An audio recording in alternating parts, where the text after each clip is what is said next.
a genocide that killed over 1 million Muslims that you've never heard about. The Circassians are an ethnic group native to the North Caucasus region and inhabit the historically Circassian lands. Due to the fact they predominantly inhabit the mountains, they have been given the name mountaineers. The Circassians are made up of 12 different tribes united under one banner, sharing a common heritage. In the 5th and 6th centuries, the Circassians began converting to Christianity due to the influence of the Byzantine Empire across Anatolia and surrounding areas. The Circassians practiced a form of Christianity that was infused with their paganistic beliefs, though Islam was not foreign to them, as there were small pockets of Circassians that were Muslim. Furthermore, the Burji dynasty that ruled Mamluk Egypt from 1382 to 1517 were of Circassian origin, and in the 16th century, Circassia entered into an alliance with the Georgians as the only Christian countries in a sea of Muslim nations. However, in the following century, Islam began to spread due to the proselytization efforts by the Crimean Khanate,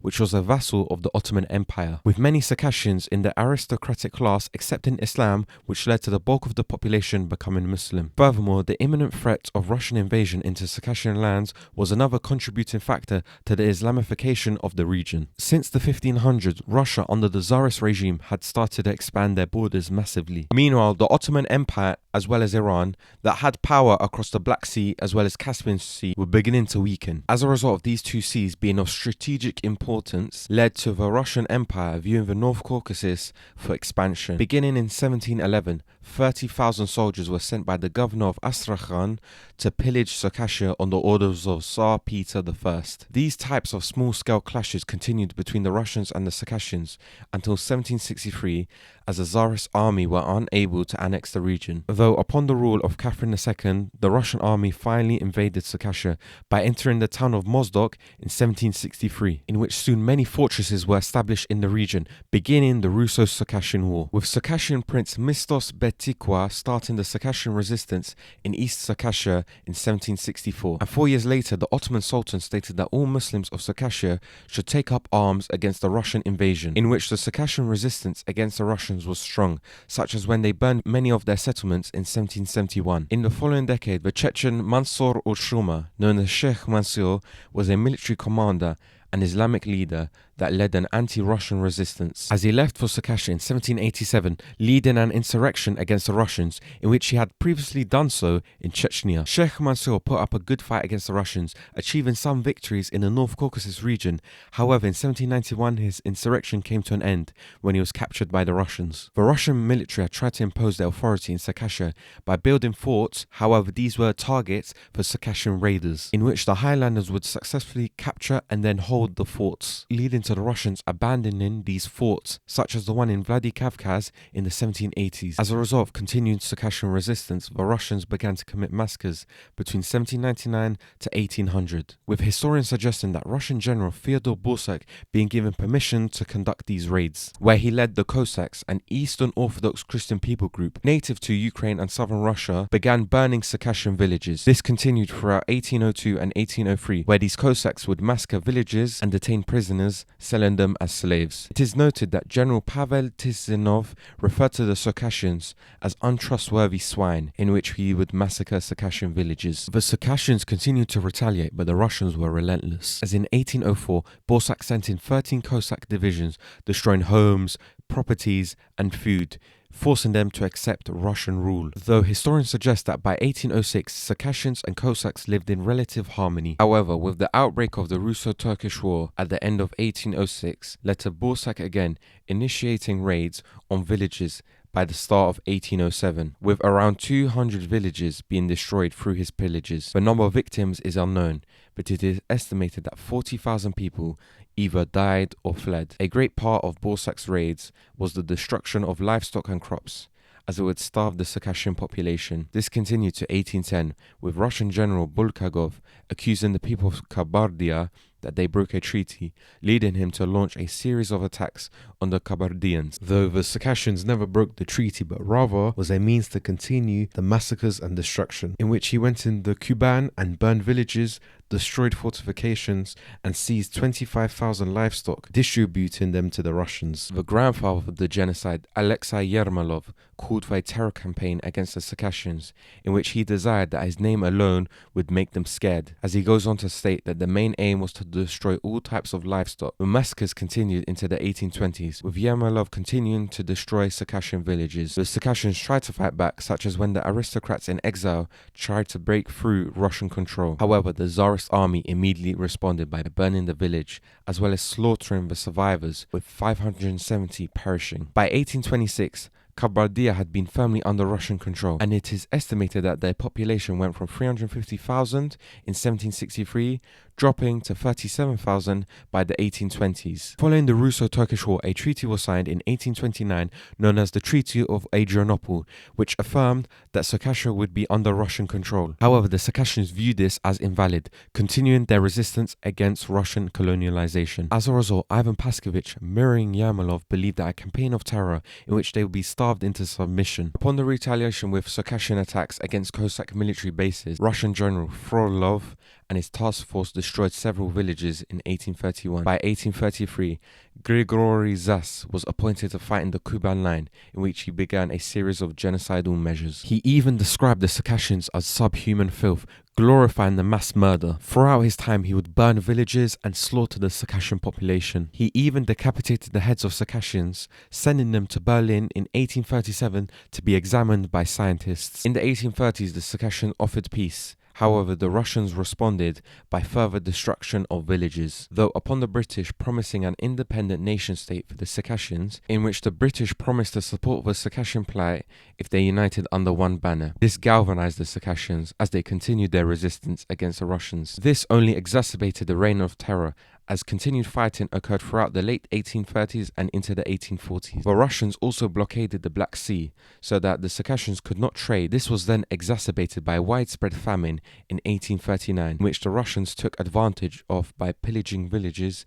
and burning crops. Cossacks and Russians continued to settle in Circassian lands, and this continued until the 1850s, in which Circassians would be evicted to make way for these settlers. Meanwhile, at the same time, the Crimean War was going on, in which the British and the Ottomans fought against the Russians in the Crimean Peninsula. The Crimean War ended with the Treaty of Paris of 1856, which stated that Circassia was a part of Russia, but did not specify the rights of the Circassian people. Furthermore, this was exacerbated by the fact that the Circassian leaders refused to help the British, which alienated a powerful ally, as well as leading to Russians further intensifying their efforts. As a result of the impending Russian Empire, it is estimated that by 1858, a total of 30,000 Circassian families, which numbered around 200,000, emigrated to Turkey. In September 1861, the chief of the Circassians met with Tsar Alexander II, in which he stated he would accept Russian suzerainty on the basis that Russian and Cossack troops would be removed from Circassian lands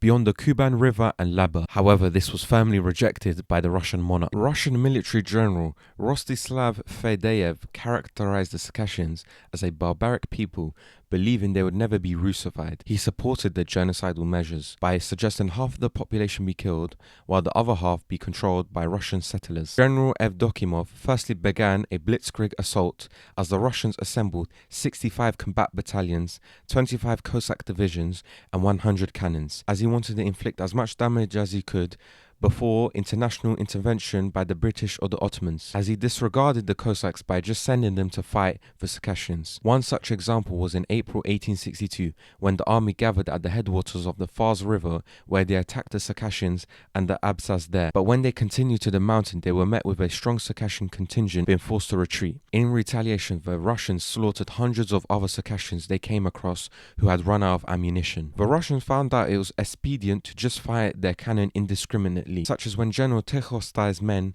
were building roads along the Belaya River in late June, bombarded the forest where the Circassians were hiding after their villages had been burned, or in September when Evdokimov led an army up the Kuban and bombarded a Circassian village across a gorge. Upon the residents fleeing to a nearby forest, Evdokimov continued the bombardment of the forest for 6 hours straight. The Circassians continued to resist the Russians, fighting until their last breath, never giving in, such as the fact they will sacrifice their life with no weapons to save other Circassians. Ivan Drozdov witnessed a battle in spring 1863 in which unarmed Circassians charged desperately, literally throwing themselves on other bayonets, where they died. By May 1863, the Russians completely occupied the heart of Baydok lands and were moving on the Abzaks, and subsequently in August the Abzaks were driven to extremes and were begging the Russians to allow them to remain in their homes until October so they could harvest their grain, but Evdokimov refused. Throughout the summer of 1863, it was the full campaign that showed the extent to which Evdokimov was willing to sacrifice Circassian men, women and children to achieve his goal. The operation became even more methodical and thorough. A unit would travel up a river valley in search of owls, and the Circassians would flee into the woods. The Russians would then burn the owls and any food they found, round up all the livestock, and go back down the mountain. There they would wait for a week or two and then travel even further up the river valley in search of any makeshift huts the Circassians had built and would burn them. This process repeated until Evdokimov was satisfied that every Circassian was dead. This eventually led to Circassian resistance dwindling, and by September it was minor skirmishes across lands. And in the following month, Evdokimov suggested that all Circassians be sent to Turkey. The Circassian leaders had tried to attract international help, as they sent a letter to the Queen Victoria on the 9th of April 1864, known as the Petition from the Circassian Leaders to Her Majesty the Queen Victoria, in which it was written in Ottoman Turkish requesting humanitarian aid for the Circassian cause. However, in May 1864, the russo-circassian war ended with the Battle of Kabada. In the aftermath of Russian victory, 100 Circassian warriors were publicly executed. Furthermore, the Russian army then continued raiding and burning Circassian villages, destroying fields to prevent them to return, cutting down trees and driving the people to the Black Sea coast. Furthermore, Russian battalions would go into the Kuban Oblast, killing off all remaining Circassians, so much so that in the mountains it was only wolves and bears and no people. Having failed to subdue the Circassians, Russian Caucasus commanders agreed in 1860 to a resettlement plan, and 2 years later in 1862, Tsar Alexander agreed to the total extermination of Circassian population from the Circassian lands. The general Evdokimov was entrusted to carry out these plans, in which he ordered a settler colonial russification and Christianization program. This began with the deportation of 4,000 Circassian families to Ottoman territories. Meanwhile, other families resisted, wanting to stay in their ancestral homelands. As in Sochi, the Abzdeks, Shapseks, and Ubeks tribes all formed an assembly pleading for help of the British as well as Ottoman empires. The Russians did not want to pay any money in assisting the large exodus, placing the burden on the Ottoman Empire. And on the 17th of May 1863, Alexander ordered that those who chose to emigrate should pay their own way, despite the fact that the majority did not have the money to do so, though Evdokimov stated that the Circassians should be given money to emigrate. However, the money would simply return to Russian officers. Drozdov described the conditions of the Circassians in the Sochi River Valley, where his troops captured 40 men, women and children. The prisoners, barely covered in rags, fell from exhaustion. Mothers held their dead babies in their arms. Our hearts wrung with pain looking at these unfortunate souls, but we couldn't help them. The first wave of boats left for Trabzon, Turkey in early January 1864, the worst possible time of year on the Black Sea. The Circassians were dying in large numbers from typhus and smallpox, and the epidemics followed them into the boats. The boats were indeed overloaded, with as many as 300 persons squeezed onto ships designated to carry no more than a few dozen. It is noted that 180 to 250 Circassians were dying at Trabzon every day. However, he was quibbling over the fees, which delayed the transportation of the Circassians. Furthermore, he requested no food, water, or medical supplies. Thousands of people were pressed together around Fort Vyachemovskaya in the open air, constantly pierced by a cold wind, flooded by frequent rains, suffering from lack of provisions and lacking hot food. Olszewski watched as children, women, and the elderly fell seriously ill and died, primarily of typhus and dysentery. Ottoman and Russian shores became graveyards due to the vast number of Circassians that perished. Meanwhile, Grand Prince Mikhail had tried to cover this by stating that they had plenty of food and water. Many Circassians died from drowning, such as when a ship sank at Ergeli, causing hundreds to perish. or when 174 lost their lives when a ship ran aground at Inbolu, or when 839 Circassians died while on their way to Cyprus. Those who were fortunate to survive the journey found that the Ottomans were completely unprepared to deal with 500,000 or more sick and starving people. This was exacerbated by the Ottoman contraction, in which their tax base was diminishing, meaning they did not have enough money to deal with this issue. Furthermore, it was difficult for the Circassians to integrate into Ottoman society. Unlike other Muslim refugees, such as the Crimean Tatars who spoke a Turkic language, the Circassians spoke a completely different language. And in some instances, funds never arrived to the Circassians. One such example was when £1,200 was sent as international aid, but was pocketed by Ottoman officials. In total, by 1864, 1 to 1.5 million Circassians were killed at the hands of the Russians, and around the same number, between 1 to 1.5 million Circassians were forcibly exiled to Ottoman lands. Ottoman archives show that 1 million Circassians entered through the Caucasus by 1879, in which half of them died on the shores, with the vast majority of Circassians settling in Anatolia. In 1864 alone, about 220,000 people disembarked to the region. Between the 6th of March and the 21st of May 1864, the entire Uzbek nation had departed the Caucasus for Turkey. The Ottoman authorities often failed to offer any support to the newly arrived peoples. They were settled in the inhospitable mountain regions of Inner Anatolia and were given menial and exhausting jobs, leading to Imam Shamil's son, Muhammad Shafi, to express his disappointment in the Ottomans in how they dealt with the Circassian issue. The Circassians also moved to the Ottoman territories in the Balkans. One such example was the city of Varna, in which the situation was so dire for the 80,000 Circassians, as they settled on the outskirts of the city in camps of death, where they were unprotected from the weather or diseases and were left without food. Smallpox spread amongst the Circassians, and soon the beaches were transformed into mass graveyards. Furthermore, when they begged for food, the Turkish soldiers chased them as they did not want the spread of diseases. However, due to Russian victory in the Russo-Turkish War of 1877, 99% of Circassians in the Balkans were expelled, leading to many to be resettled by the Ottoman authorities in Anatolia, but also Jordan, Iraq, Palestine, and Saudi Arabia. Meanwhile, the remaining, as many as half, died while arriving on the shores due to starvation and drowning. It is estimated that at least 90% of all Circassian population were removed from their homelands. As a result of the genocidal policies, half of the tribes are extinct in Circassia, in which Russians, Armenians, Ukrainians all began colonizing the historically Circassian lands. Meanwhile, Georgians began colonizing Abkhazia, causing resentment to stir in the region, and is the leading factor for continued conflict in Abkhazia in the 21st century. Prior to the Russian conquest of Circassia, the population numbered at 2 million. However, with the Russian census of 1897, the population was estimated to be at 217,000, and by 1917, the descendants of the remaining Circassian population were scattered over many non-contiguous parts in which they do not constitute a majority in any place. Furthermore, the destruction of Uzbek tribe proved devastating for the Circassians, as it was the bridge between the Abkhazia and the northern tribes, leading to the pan-Circassian identity diminishing. Military historian Rostislav Fadeyev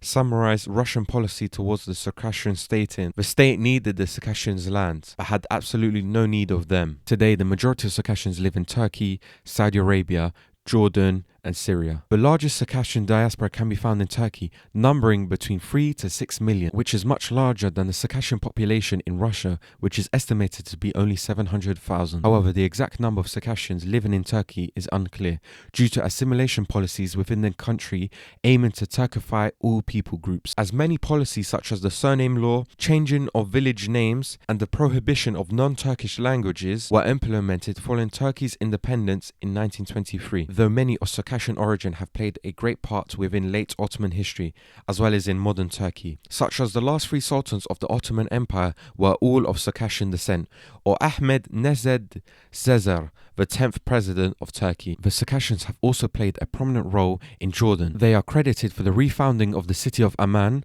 as well as for their contributions to the Jordanian military, as well as business and finance. Added, some Circassian families can also be found within the Balkans, one in Kosovo, as well as another one in Transylvania. These Circassians still take pride in their heritage and are able to speak the language of their ancestors, albeit a secondary language used mostly at home. The only country that recognizes it as a genocide is Georgia. Meanwhile, the Turkish government used the word exile to refer to the massacres committed by the Tsarist regime. Throughout the years, the various governments that ruled Moscow continued to deny the massacres they committed. One such example was with Russian President Boris Yeltsin, when in 1994 he refused to recognize this genocide.